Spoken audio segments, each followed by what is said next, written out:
Hello, you beautiful people out there. What is going on? This is your friend Brady coming at you fast with another Paragon Beast Builds video. And today we're going to be looking at Twin, the Titanium Terminator tool. Yeah. I mean, look at that fucking haircut, dude. He looks like he's the type who lets his girlfriend pay for the fucking food at a restaurant. Like, am I right? I mean, I'm not gonna lie, I'd fucking do that too. I'm just kidding. Okay, let's go into the decks. Oh my god, I'm so close to level 43. What do we get? Ooh. Okay, let's not get distracted now. Let's go into the decks, into the Twinblast deck. The guide is coming out very shortly after this video. I will put a list of the cards in the description like always. Let's get straight to the point. We got Warlord, self-explanatory, consumables. Yeah, okay. So we're going to start off like this, guys. So in my years of playing in Agora, okay, I'm just kidding. In my days, in my epic adventure, no pun intended, since the start in March when I started playing this game, now in May, 2 months later, I have learned so many new things. I have adapted so much to the new metas. I have just been playing with diamonds in the top 50 range, top 20 range, top 10 range, with and against. I've learned so many strats, learned so many things, and seen so many things that I can share with you guys as kind of like a middleman. Now I'm in platinum, by the way, for those of you who are interested. I used to be in gold, now I'm in platinum, baby, in the high tier category. Okay, not really, but we're close. We're getting close. Anyway, what I've seen is that ADCs, for the most part, at least the one that's supposed to really carry, if you have multiple, out of the two, start with an equipment item, such as Impact Hammer, instead of starting with the potions and the wards. So for this build, we're going to build as if I'm building it. And I always start off with this Impact Hammer right off the bat because it turns Twinblast measly little 33 damage in the beginning into 43 damage, which is definitely way better when it comes to last hitting minions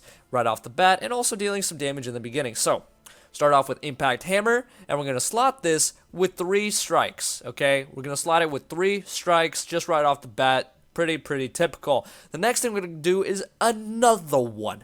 Another Impact Hammer, and this time we're going to slot this, very interestingly, we're going to slot it with 2 wounds and 1 major wound. That's right, we're going to go 2 wounds and 1 major wound.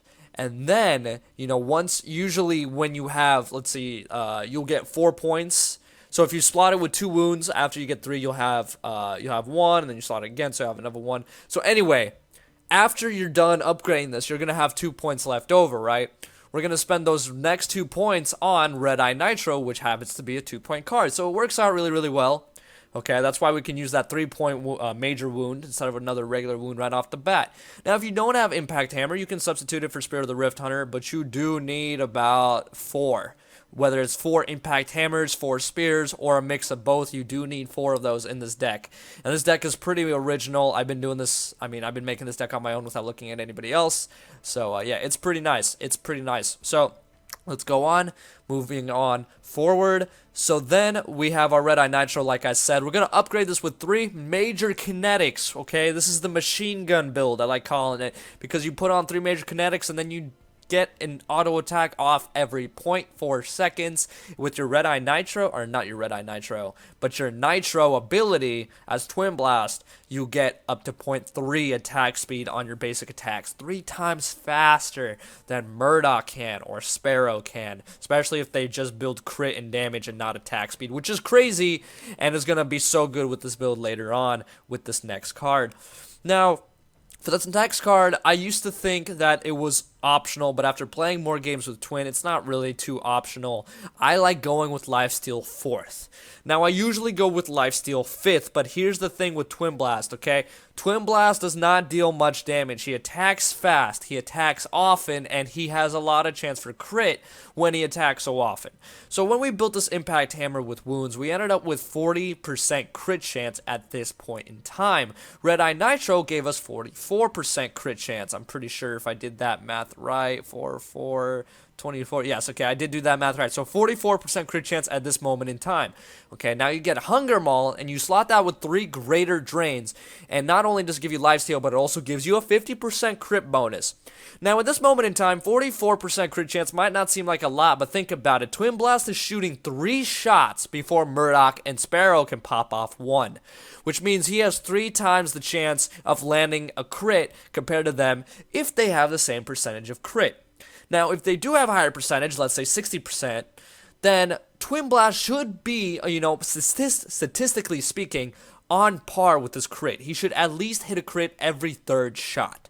Okay, I've had it where he doesn't, and I've had it where he hits 3 crits in a row at this point in time, and that's crazy. That's dandy, but we're going to increase the crit chance even more with this 5th card. So with this 5th card, we're going to go ahead and put in an Impact Hammer, okay?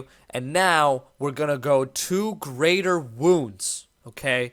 2 Greater Wounds. This is going to massively boost up the crit chance, okay? You add the Impact Hammer, that gives you 48% crit chance. Then you put in 2 more Major Wounds, that gives another 24 on top of that. That gives you a 72% crit chance as Twinblast, which is plenty considering how quick he shoots. So the 3rd upgrade is going to be a Major Strike, because you do want to start doing some crazy damage, okay? So now that we got consistent crits going, on top of our Hunger Maul, which gives us lifesteal plus the 50% crit bonus, you deal about 350, 400 per crit at this moment in time, depending if you have red buff or not, okay? If you have OP buff, you deal about 600, okay? You deal about 550, 600-ish at this moment in time, which might not seem like a lot compared to Murdoch's 800 or 1000 with OP buff. Same thing with Sparrow. But when you mix the attack speed with the lifesteal with kiting, and this is really important, you absolutely decimate the enemy, and you can get yourself out of a lot of situations, especially with Twinblast Slow, which is ranged, and AoE, and his dodge, which lets him get back or dodge, ults or whatever it is. Super useful for dodging against Steel's ult, which Murdoch and Sparrow can't do just as easily.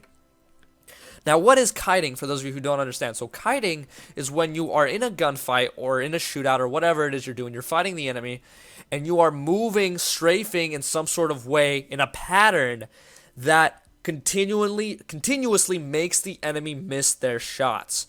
Okay, so what happens, I don't know if you guys ever noticed this, but especially if you're playing an ADC, you get into a rhythm, okay? You get into a rhythm, you understand their attack speed, and you kind of get into a rhythm of, okay, when is my shot going to pop off when I hold the trigger? When does a second pass? When does 0.8 of a second pass? And this is how I'm going to hit him, this is how I'm going to lead my shot. When you kite, when you pay attention to how fast they're shooting, and you kite accordingly, that is how you dodge, okay? And you guys are going to see some examples. I'm going to point them out in my guide on how to actually kite as Twinblast. I might even make it a separate video, how to kite. But you have to pay attention to how they're shooting and pay attention to how you're shooting and just go back and forth. What I like to do is just go left and right in between their shots. So they have to adjust their aim right in the middle of me going in the opposite direction. So like imagine this, imagine you're a Sparrow, right? You're leading your shot. Your arrow is, you need to lead your arrow, okay? And I'm going to the left. Okay, so you're aiming at me right before that 1 second on your cooldown for your auto attack goes out and you shoot the arrow. I go to the right. I just step to the right. I don't even dodge it. I just step to the right and I end up dodging it while I'm still hitting you in the face with my bullets and getting crits and getting lifesteal. So that is what's so good about Twinblast, is he's super easy to kite in my opinion. He's super fast moving too. At least the way his hitboxes work are really, really good.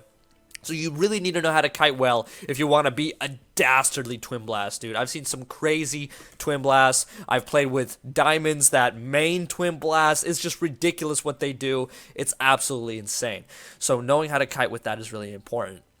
Okay, so I got off topic a little bit right there, but we finished off with this Impact Hammer. So our 6th and final item for the moment, okay, that we're going to be building is Rustbreaker, which actually has some penetration, and this is for the tanks that have a lot of guard. Now, if you don't really care much, because usually the tanks late game don't really do much anyway, if you're going to focus on the ADCs, which you should really focus on the ADCs, then I'd recommend going with physical damage over physical pen at this point in time, unless, the tanks have a little bit of guard, or some people, maybe the Muriel has a little bit of tempered plate on her, just like one on there, and like a minor guard or something like that, or something weird. You can put 1 pierce on it, okay, 1 major pierce, which I do have. I have 2 of those, just in case I want to deal some damage to more tanks, but it really doesn't help that much, okay? If you do want to get fancy, you can put 1 major pierce on there and just keep going with the major strikes, because it is super useful. You do want more damage, because once you get that damage, man, now you're hitting 555 regularly, you're hitting 700 plus with OP buff, and you're popping off every 0.3 seconds with lifesteal. It's gnarly, dude. It's fucking gnarly. Okay, so at the end of this build, you're going to have a couple cards left over. You won't be able to max out your final card, which in my case is a Spear of the Rifthunter. This could be another Impact Hammer. It's all about just damage at this point. just getting even more and more damage. So at this point, I can put in a Spear of the Rifthunter and maybe one more major strike. If not, then one more regular strike or something like that, something minuscule. And yeah, I mean that's pretty much it on that. That's just how you end up building Twinblast, because he is a he's a beast, dude. He's my favorite ADC at this moment in time. I know I was on hashtag Team Sparrow, and she's still amazing, but Twinblast is just so fun to play. He's so versatile. He's good at the entirety of the game, not just late game. Although late game he does pop off at the top like a Glock with the red dot. Look at me spitting bars. Sorry, can't help it. Anyway, there we have it. Okay, so those are those right there. Those are the cards. Now, I did mention actually 1, 2, 3, 4, 5, 6, and the Spear of the Rifthunter was actually the 7th card. Some of you might be confusing, like, oh my gosh, why did you do that? So, if you have 3 card points left over, okay, if you have 3 card points left over, which you might have, what you want to do is you want to replace your first impact hammer that you slotted with minor strikes. You want to slot in your 7th card and replace it and put in major strikes, and this will overall give you more damage. Even if it's a Spear of the Rifthunter and an impact hammer, 3 major strikes still gives you way more than 3 regular strikes. So if you do have extra, then just switch that out. And again, guys, in the description, there is a list of everything, and I will explain everything thoroughly. So there you guys have it. Hopefully you enjoyed this video. If you did, excuse me, please drop a like, comment, subscribe, all that good stuff. You guys are so amazing. The support on these videos have been so great. Let me know if this helps. Let's go for 50 likes. Let's actually go for 50 likes on this video. I'm actually interested to see how many likes we can get on this. Let's shoot for 50 at this moment in time, and then we'll see how it goes on in the future. But for now, let's go 50. Thank you guys so much for watching. As always, make sure you all have a wonderful day. Fuck me, John.